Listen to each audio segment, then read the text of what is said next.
بسم اللہ الرحمن الرحیم۔ ہم نبی کریم صلی اللہ علیہ وسلم کی خدمت میں تھے کہ ایک شخص نے حاضر ہو کر کہا، یا رسول اللہ صلی اللہ علیہ وسلم، میں تو تباہ ہو گیا۔ آپ صلی اللہ علیہ وسلم نے دریافت فرمایا، کیا بات ہوئی؟ اس نے کہا کہ میں نے روزے کی حالت میں اپنی بیوی سے جمع کر لیا۔ اس پر رسول اللہ صلی اللہ علیہ وسلم نے دریافت فرمایا، کیا تمہارے پاس کوئی غلام ہے جسے تم آزاد کر سکو؟ اس نے کہا نہیں۔ پھر آپ صلی اللہ علیہ وسلم نے دریافت فرمایا، کیا پے در پہ 2 مہینے کے روزے رکھ سکتے ہو؟ اس نے عرض کی کہ نہیں۔ پھر آپ صلی اللہ علیہ وسلم نے پوچھا، کیا تم کو 60 مسکینوں کو کھانا کھلانے کی طاقت ہے؟ اس نے اس کا جواب بھی انکار میں دیا۔ راوی نے بیان کیا کہ پھر نبی کریم صلی اللہ علیہ وسلم تھوڑی دیر کے لیے ٹھہر گئے۔ ہم بھی اپنی اسی حالت میں بیٹھے ہوئے تھے کہ آپ صلی اللہ علیہ وسلم کی خدمت میں ایک بڑا تھیلا عرق نامی پیش کیا گیا، جس میں کھجوریں تھیں۔ عرق تھیلے کو کہتے ہیں جسے کھجور کی چھال سے بناتے ہیں۔ ان حضرت صلی اللہ علیہ وسلم نے دریافت فرمایا کہ سائل کہاں ہے؟ اس نے کہا کہ میں حاضر ہوں۔ آپ صلی اللہ علیہ وسلم نے فرمایا کہ اسے لے لو اور صدقہ کر دو۔ اس شخص نے کہا، یا رسول اللہ صلی اللہ علیہ وسلم، کیا میں اپنے سے زیادہ محتاج پر صدقہ کر دوں؟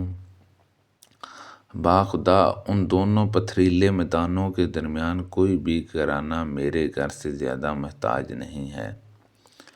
اس پر نبی کریم صلی اللہ علیہ وسلم اس طرح ہنس پڑے کہ آپ کے آگے کے دانت دیکھے جا سکے۔ پھر آپ نے ارشاد فرمایا کہ اچھا، جا اپنے گھر والوں ہی کو کھلا دے۔ ایک شخص نبی کریم صلی اللہ علیہ وسلم کی خدمت میں حاضر ہوا اور عرض کی کہ یہ بد نصیب رمضان میں اپنی بیوی سے جمع کر بیٹھا ہے۔ آپ صلی اللہ علیہ وسلم نے دریافت فرمایا کہ تمہارے پاس اتنی طاقت نہیں ہے کہ ایک غلام آزاد کر سکو؟ اس نے کہا کہ نہیں۔ آپ صلی اللہ علیہ وسلم نے پھر دریافت فرمایا، کیا تم پے در پہ 2 مہینے کے روزے رکھ سکتے ہو؟ اس نے کہا کہ نہیں۔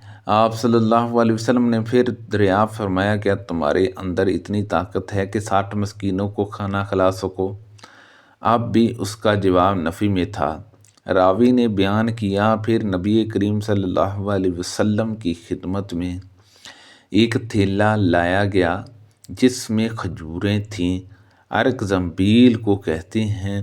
ان حضرت صلی اللہ علیہ وسلم نے فرمایا کہ اسے لے جا اور اپنی طرف سے محتاجوں کو کھلا دے۔ اس شخص نے کہا، میں اپنے سے زیادہ محتاج، حالانکہ 2 میدانوں کے درمیان کوئی گھرانہ ہم سے زیادہ محتاج نہیں۔ آپ نے فرمایا کہ پھر جا اپنے گھر والوں ہی کو کھلا دے۔ نبی کریم صلی اللہ علیہ وسلم نے احرام میں اور روزے کی حالت میں بچھوانہ لگوایا۔ نبی کریم صلی اللہ علیہ وسلم نے روزے کی حالت میں بچھوانہ لگوایا۔ کیا آپ لوگ روزے کی حالت میں بچھوانہ لگوانے کو مکروہ سمجھا کرتے تھے؟ آپ نے جواب دیا کہ نہیں، البتہ کمزوری کے خیال سے روزے میں نہیں لگواتے تھے۔ شبابہ نے یہ زیادتی کی کہ ہم سے۔ شعبہ نے بیان کیا کہ ایسا ہم نبی کریم صلی اللہ علیہ وسلم کے عہد میں کرتے تھے۔ ہم رسول اللہ صلی اللہ علیہ وسلم کے ساتھ سفر میں تھے۔ روزے کی حالت میں ان حضرت صلی اللہ علیہ وسلم نے ایک صحابی بلال رضی اللہ عنہ سے فرمایا کہ اتر کر میرے لیے ستو گول لے۔ انہوں نے عرض کی، یا رسول اللہ صلی اللہ علیہ وسلم، ابھی تو سورج باقی ہے۔ آپ صلی اللہ علیہ وسلم نے پھر فرمایا کہ اتر کر ستو گول لے۔ اب کی مرتبہ بھی انہوں نے عرض کی، یا رسول اللہ صلی اللہ علیہ وسلم، ابھی سورج باقی ہے۔ لیکن آپ کا حکم ابھی بھی یہی تھا کہ اتر کر میرے لیے ستو گول لے۔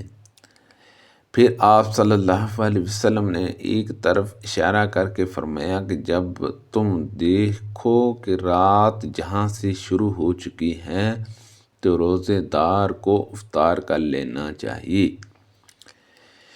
اس کی مطابقت جرا اور ابو بکر بن عیاش نے شیبانی کے واسطے سے کی ہے، اور ان سے ابو فانی رضی اللہ عنہ نے کہا کہ میں رسول اللہ صلی اللہ علیہ وسلم کے ساتھ سفر میں تھا۔ حمزہ بن عمرو اسلمی رضی اللہ عنہ نے عرض کی، یا رسول اللہ صلی اللہ علیہ وسلم، میں سفر میں لگاتار روزے رکھتا ہوں۔ سبحان اللہ عز و جل۔ اللہ پاک سے دعا ہے کہ اللہ پاک ان حدیثوں پر عمل کرنے کی توفیق عطا فرمائے۔ اللہ پاک ہم سب کو صحت و تندرستی عطا فرمائے۔ آمین بجاہ النبی الامین صلی اللہ علیہ وسلم۔